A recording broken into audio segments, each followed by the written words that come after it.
Well, they say the bigger the lie, the more people will believe it. The runaway mayor of the city of Mariúpol made a claim that there are at least 3,000 to 9,000 people that have been buried at this particular cemetery on the outskirts of Mariúpol in the city of Mangush. Now, he made a claim according to the satellite images provided by an American company that claimed there are 30 by 45 meter trenches here in Mariúpol, and that at least 3,000 to 9,000 people have been buried here.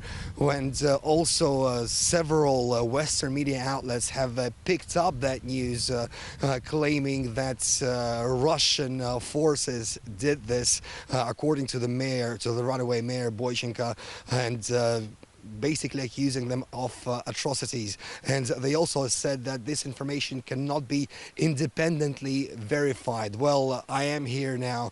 I've had an unlimited access to this cemetery here. I have discovered, well, up to 300 new individual graves here, and I walked by all of them. Now, most of the graves have a placard with a name, surname, patronymic, and a date of birth as well. Some of the graves here only have a number, so that means they have not been identified. But that's a far cry from what the mayor, the runaway mayor of Mariúpol, is saying, that this is a mass grave. And he made that judgment from satellite images provided to him. Now, mind you, the mayor of Mariúpol is long gone. There is a new administration in the city of Mariúpol and in the city of Mangush, where we are at the moment. I noticed a group of cemetery workers that were digging a fresh grave. I waited until they finished their job and came over to them to find out whether they know anything about what was going on here, what these graves are.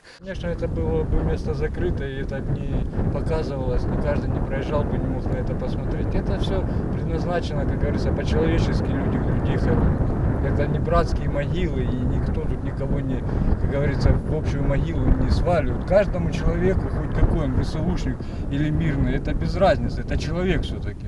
И каждому человеку предназначена гроб и могила. Это фейки. Во-первых, здесь есть одна могила на одного человека. Человек хоронится в гробах. Есть ниже даже захороненные военнослужащие украинской армии, которые захоронены в гробах, в отдельной могиле. Если он опознан, у него есть табличка, либо же он под номером. И найти его как бы можно. Бойченко, бывшему моему мэру, который я просто жил в городе, передать огромный привет. И почему он не сделал, не вывез мирных людей, хотя бы женщин, детей, которые там погибли, а он взял и сам и уехал, который переживает за этот город, за этих людей. Now, there are freshly dug graves here. Nobody is denying the fact that civilians have indeed died in the city of Mariúpol, but once again, this is not a mass grave. Each grave is individual. And a lot of these placards here, they list a date of birth as well. For example, this woman born in 1951, the man right next to her born also in 1951. Now, I came here with a colleague of mine, Yeva Bartlett. First of all, your impressions from what you've seen here today and from what you've read earlier. So here's a headline from The Guardian. It says Russian forces accused of secret burials of Mariúpol civilians, and it says the corpses are thrown into a mass grave. Now, other reports were saying there are trenches 30 meters wide, and to the reader it gives an implication of a pit with a number of bodies thrown into it and then covered up. What we see here are orderly rows.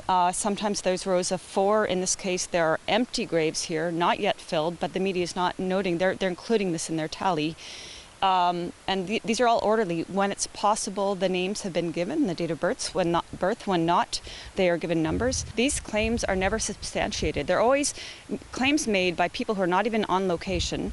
And in small print, you will say, we were told or we were led to believe. But there's never any concrete evidence behind the claims because they don't need it. All they need is hefty propaganda, emotional scenes, and it's very persuading to the public. The thing is, even when media has access to a site, if they're not honest media, they will not tell the story honestly. Of course, everybody is working on their own narrative, but we will continue bringing you the truth from here in Donetsk People's Republic. We try and visit every single place that becomes news ourselves and speak to the people, speak to the eyewitnesses, and not judge our opinion by according to what someone said who is not even here. For now, I'm Roman Kósarev, Eva Bartlett from Mariúpol in Donetsk People's Republic.